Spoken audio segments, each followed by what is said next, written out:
Done watching Good Partner.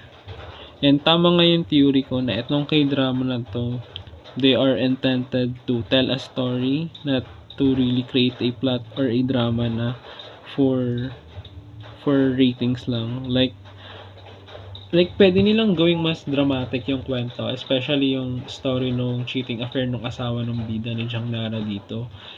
Pero they rather make a story about divorce lawyers, like about them, without really trying to make it really soap opera na. Like they wanted to make it real as possible, and especially since yung writer ng K-drama na to is a lawyer itself, and basically based to sa experience niya. So yeah, gets ko kung bakit ganun yung kwento niya.